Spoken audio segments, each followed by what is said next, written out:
Have you ever found yourself awake at 2 a.m., tossing and turning, trying to solve the problems that you're dealing with in your life, and then it goes on to the problems of the world, and the next thing you know, you finally fall back asleep 10 minutes before the alarm goes off? Yeah, lack of sleep is a symptom of general anxiety disorder, and worry affects all of us at one time or another. But today I just want to challenge you with some new ways to think, perhaps, because we can always develop new patterns of thinking that help bring a healthier lifestyle closer to us. I'm Beverly Lewis. I am an executive trainer and a business coach, and dealing with negativity in the workplace is certainly common. Dealing with negativity in our own heads and our own families is certainly common. They do say that the birds of worry will circle around all of our heads, but we can't let them build nests in our hair. And that's what I want to talk about today.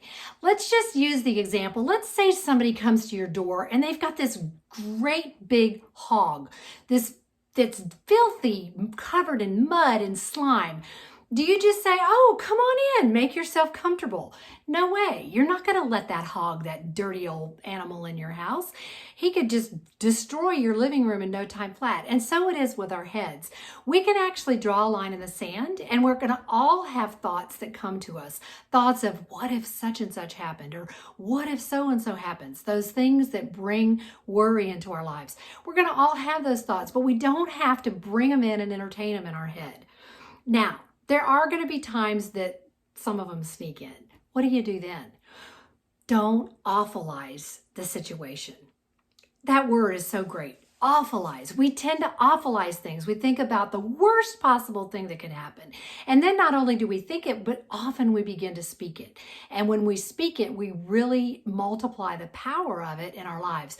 We get the challenge of trading out those thoughts of the worst thing that could happen when we awfulize the situation and start to create different neural pathways, recircuit our brain, get a new way of thinking where we can look for possibilities instead of a probability of failure, where we can look for with a spirit of expectancy instead of a spirit of despair.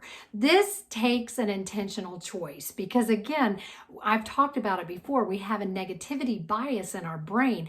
We're wired to see danger and to figure out how to get away from it, but our brains take that way too far, and that is why creating some new patterns is really important. You know, general anxiety disorder is a psychological term that describes when people feel very anxious for a period of 6 months or longer, and it can't even be pinned to a particular cause. And believe it or not, 31% of adults experience this at some time during their life. What's a little bit even more disturbing is that right now, with the state of the world, they say that 31% of adolescents are experiencing this now, all the time, 31%.